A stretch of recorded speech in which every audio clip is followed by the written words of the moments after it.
வணக்க மக்களே, இது ஆச்சரியங்களின் அணிவகுப்பு 12 டக்கர். தற்காப்பு கலை அப்படின்னாலே நமக்கு ஞாபகத்துக்கு வருது கராத்தே தாங்க.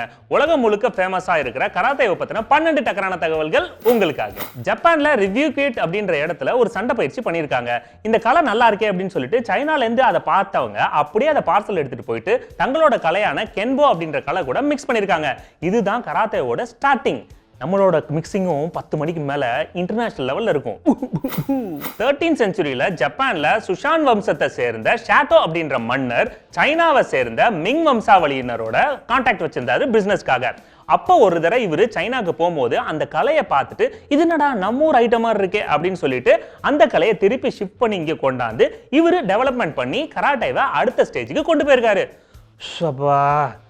கராத்தே கத்துக்கிறத விட அந்த ஹிஸ்டரியை கத்துக்கிறது தான் பயங்கரமா இருக்கு. ஜப்பானுக்கும் சைனாக்கும் கராத்தே மாறி மாறி போயிட்டு இருந்த காலகட்டத்தில் அதுக்கு நம்ம ஒரே பேர் ஏன் வைக்கக்கூடாது அப்படின்னு சொல்லிட்டு ரெண்டு நாடும் சேர்ந்து காரா அப்படின்னு பேர் வச்சாங்க.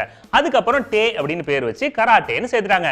நல்ல வேலை காராக்கு அப்புறம் பூந்தின்னு வைக்கல, காரா பூந்தின்னு ஆயிருக்கும். 1609 ஜப்பான்ல ஒகினாவாவை சின்சா அப்படின்ற ஒரு குரூப் வந்து ஆக்கிரமிச்சாங்க.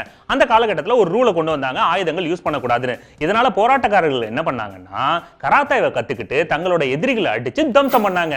இன்னைக்கு தேதிக்கு 100 மில்லியன் மக்கள் வந்து கராத்தே கத்துக்கிறாங்க அப்படின்னு சொல்லிட்டு உலக கராத்தே சம்மேளனம் அறிவிச்சிருக்காங்க. அந்த 100 மில்லியன்ல நானும் ஒருத்தன். எத்தனை கராத்தே பெல்ட் இருக்கு தெரியுமா என்கிட்ட? போன வாரம் கூட கிளி பச்சையில ஒன்று வாங்கினேன். ஷியூரிடே, நாகாரிடே, டோமரிடே. என்னங்க இப்படிதான் சொல்றேன்னு நினைக்கிறீங்களா? இதெல்லாம் அப்போ கராத்தேக்கு ஒவ்வொரு காலகட்டத்தில் இருந்த பேரு. என்னங்க கேம் இது மரியாதை இல்லாம டே டே டேன்னு. ஷிஷின் ஃபனாகோஷி இவர் தான் நவீன கால கராத்தேக்கு டாடி அப்படின்னு சொல்றாங்க. ரத்தம் வராம ஊம குத்து குத்துறத இவர் தான் கண்டுபிடிச்சிருக்காரு. என்னதான் அப்படி குத்துனாலும் வலிக்காத மாதிரி நடிக்கிறத நாங்க தான் கண்டுபிடிச்சிருக்கோம். ஷூட்டகான் கராட்டே இதுதாங்க உலகம் முழுக்க ரொம்ப ஃபேமஸா இருக்கிற கராட்டே. இந்த கராட்டேவை கண்டுபிடிச்சு ஃபேமஸ் ஆக்குனது ஷிஷின் ஃபனாகோஷி. நம்ம சிஷ்ய புள்ள தான். கராட்டேல மிக உயரிய பெல்ட் அப்படின்னா அது பிளாக் பெல்ட் தாங்க. இதை வாங்கணும் அப்படின்னா 3 ல இருந்து 7 வருஷம் வரைக்கும் கஷ்டப்பட்டு ட்ரைனிங் எடுத்து பல ஸ்டேஜை தாண்டி தான் வாங்கணும்.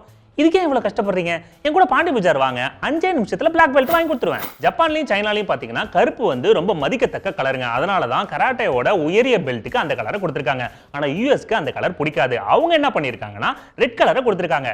நம்ம என்ன கலர் கொடுக்கலாம்?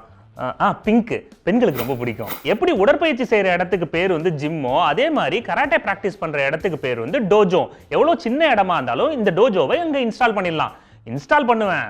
உடம்பு வேர்க்காம கத்து தருவீங்களா?